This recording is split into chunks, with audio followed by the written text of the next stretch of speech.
How many movies have you seen where the rich uncle dies and the family starts scrambling around to find the will and figure out who gets what? It may surprise you to learn that in this case, art really does imitate reality. 67% of adults don't have an estate plan.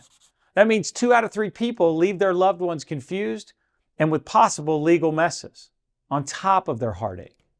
Benjamin Franklin said, "Nothing is certain except for death and taxes." Don't you think you should plan for both?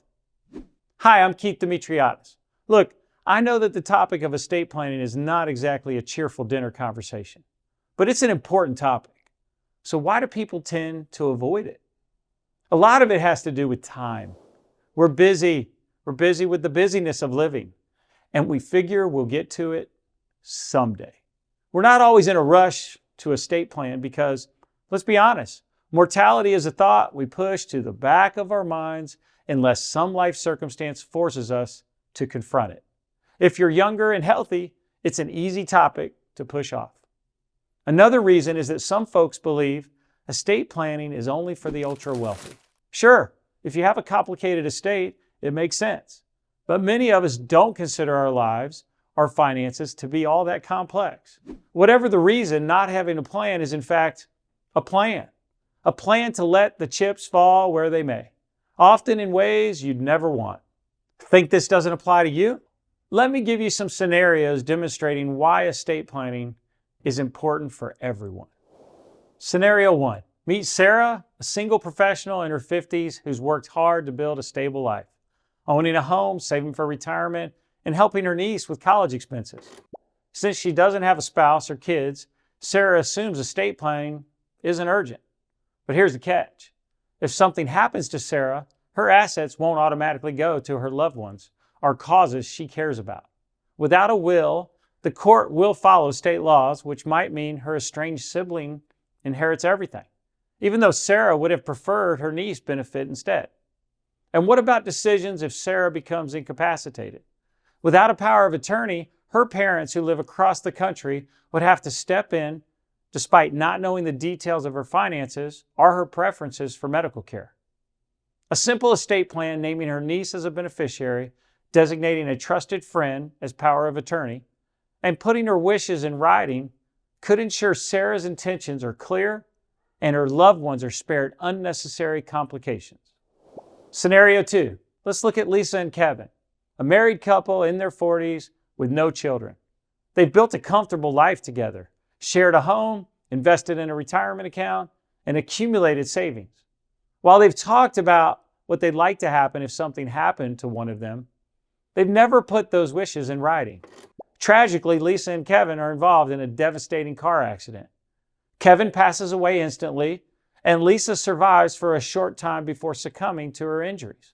Because neither of them had a will, the distribution of their assets defaults to state and testacy laws. Here's what that might look like. The second to die's family inherits everything, so Kevin's family receives nothing, even though Lisa and Kevin have talked about splitting their estate equally between both families. And without clear instructions for their medical care, decisions about Lisa's treatment fell to the closest legal next of kin. That meant her parents had to make difficult choices without knowing for certain what Lisa would have wanted. A simple estate plan, including a will, power of attorney, and medical directives, could have ensured their assets were distributed fairly and spared Lisa's family the stress of uncertain decision-making. Scenario 3. We have Jake and Emily, a couple in their 30s raising 2 young kids, Sophie and Ethan. Between juggling careers, school drop-offs, and weekend soccer games, estate planning hasn't exactly made it to the top of their to-do list. Life is just so busy. But what if something unexpected happened to them? Who takes care of the kids? Without a will, the court would decide who raises Sophie and Ethan. Maybe it's Emily's younger sister, who's close with the kids but struggling financially, or Jake's parents, who live hours away and are dealing with health issues. And what happens if there's disagreement within the family? A custody battle would make things harder for the kids during an already traumatic time. On top of that, decisions about the family homes, savings accounts, or even sentimental items like photo albums would be left entirely to the state's default rules. All of this could have been avoided with a simple estate plan. Naming a guardian for the kids, laying out how assets should be used for their care, and leaving clear instructions is more than a legal step. It's a way to protect Sophie and Ethan's stability and their future. Emily and Jake may not want to think about it now, but taking action ensures their family is cared for no matter what. Let me give you one more. This fourth scenario, Michael spent 25 years building a thriving business. It's not just his livelihood, it's his legacy. His daughter Rachel works alongside him and is passionate about taking over someday. Michael assumes everything will naturally fall into place when that time comes. So he hasn't formalized a succession plan. Then unexpectedly, Michael passes away. Without a clear plan, his business becomes part of his estate.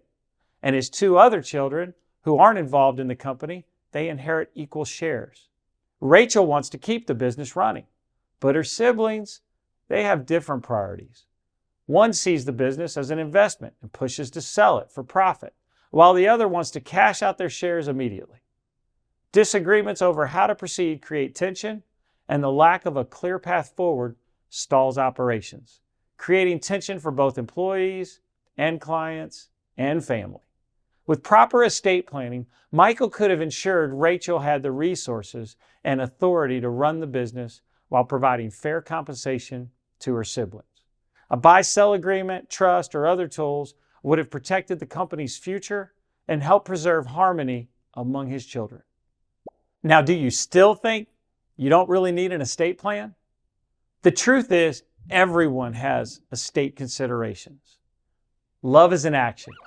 You protect your loved ones by putting a clear plan in place, and you gain peace of mind knowing they are provided for according to your wishes.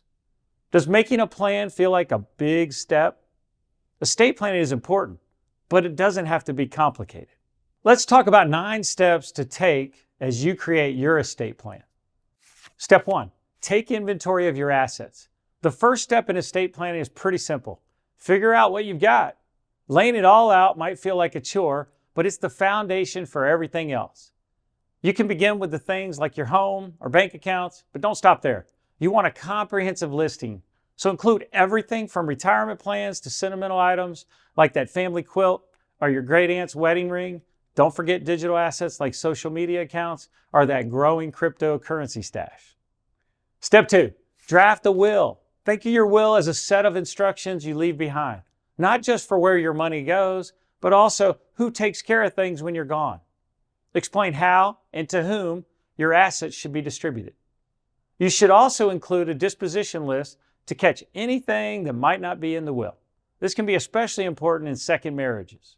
Including photos and/or videos, that can be really helpful too.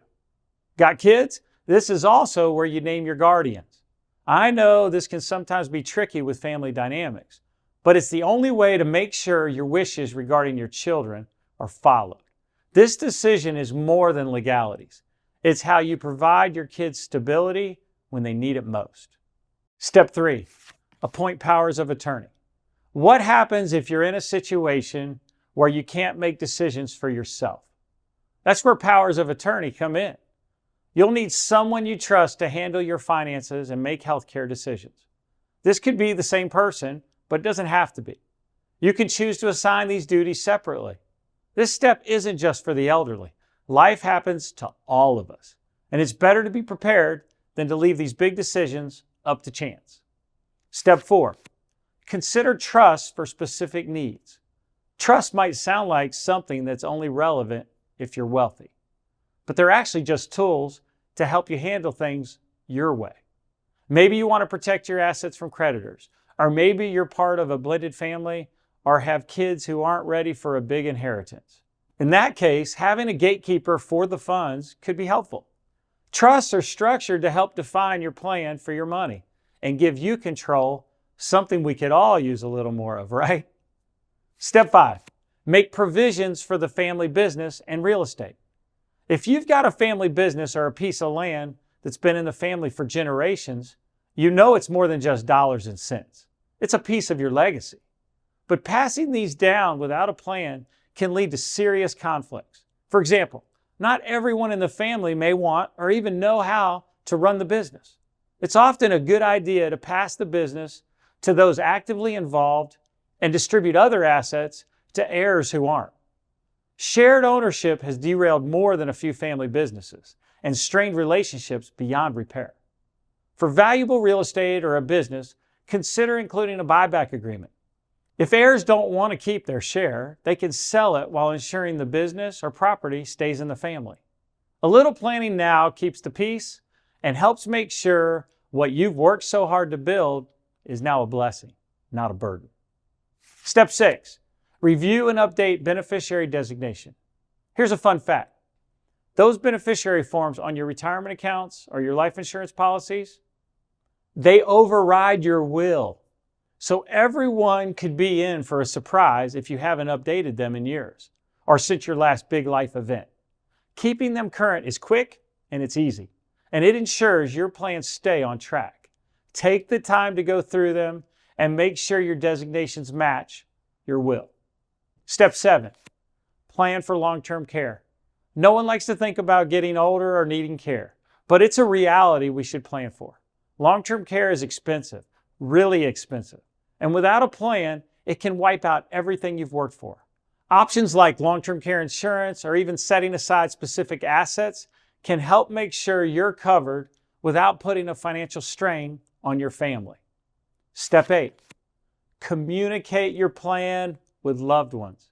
You might think your estate plan speaks for itself, but a little communication can go a long way. Talk to the people who will be directly affected. Your executor, your power of attorney, your beneficiaries, your guardians, and let them know what to expect. It's not always an easy conversation, but it can save your family a lot of stress and uncertainty later.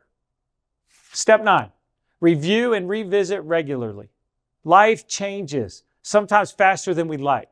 I suggest picking a date every year to review. Something you won't forget, like New Year's Day or the 4th of July.